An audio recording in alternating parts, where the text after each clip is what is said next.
Two leaders, two agendas, and one crucial meeting. I'm talking about the rendezvous in Rome.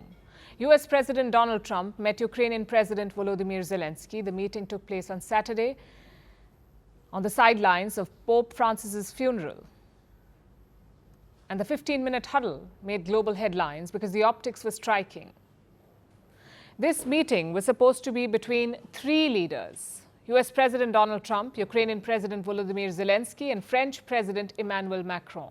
Three chairs had been placed in the Vatican's St. Peter's Basilica. But Trump had different plans. He stopped Macron from joining in.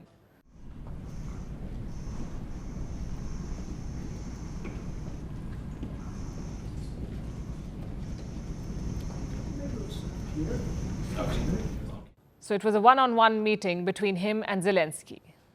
And the images were dramatic. The two leaders sat just 2 feet apart, no mediators, no additional staff, just Trump and Zelensky. Ukraine is calling it a historic meeting. But what was the outcome? The US and Ukraine have agreed to continue talks. Trump has promised Zelensky that he will be tougher on Russia. The US president also took jabs at Russian President Vladimir Putin. I think the meeting went well. We'll see what happens over the next few days. We'll probably learn a lot. I was very disappointed that missiles were flying by Russia, but that missiles were flying. Very disappointing. We'll see how it goes. Trump also threatened more sanctions on Russia. He said Moscow's war machine had to be stopped. Now, this is a major shift. Till now, the US president was cozying up to Putin. Now he's questioning Russia's intentions. Trump said Putin has disappointed him. Listen to this.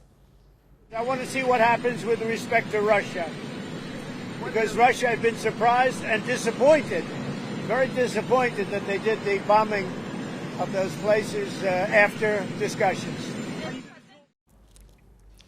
So Trump is not happy with Russia. And he says the meeting with Zelensky went well. What are the implications? For Ukraine, this meeting was a glimmer of hope. Like I said, Zelensky called the talks historic. He's now banking on Trump to pressure Russia. But here's the catch. The US president keeps changing his mind and his tone. He's desperate for a quick resolution. He also wants a deal. Trump says everything comes at a price. For Ukraine, that price could be Crimea. Trump wants Ukraine to give up on Crimea. It's a region Russia took in 2014. Trump says Ukraine should accept that now Crimea is Russian territory. He also said that Crimea was never his problem to begin with. But Crimea was given away by Barack Hussein Obama and by Biden.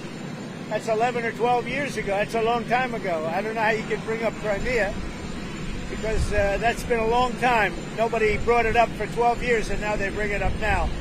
So I told them, you can maybe go back to Obama, ask him why they gave it up.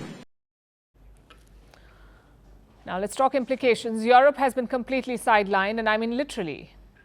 Just look at how Trump treated Macron. The French president was just brushed off. What about the United Kingdom? Prime Minister Keir Starmer was not even in the picture. Clearly, Trump is in no mood to include Europe in the talks. Meanwhile, Ukraine walks a tightrope. A ceasefire will be costly. Ceding territory to Russia seems like a given. Trump may also walk away with a rare earth minerals deal.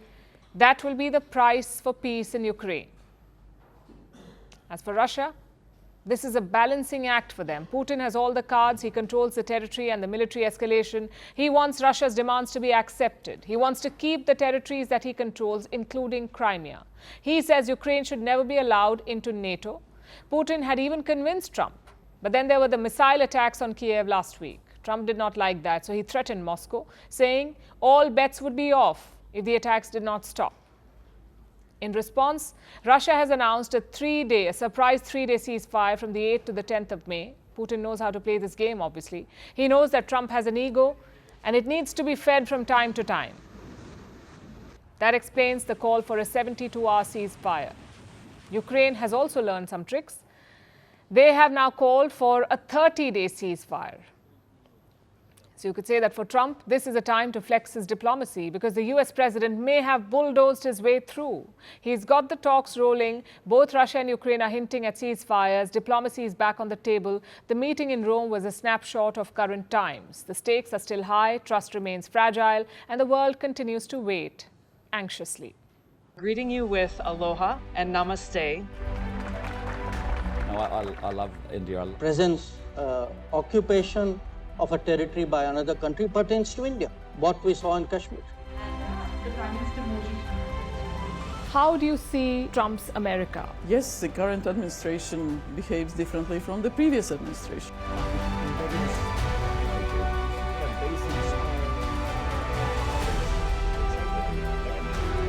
Are you saying that there are foreign powers who are trying to bring down the current government in Syria? Exactly. Iran, maybe Russia too.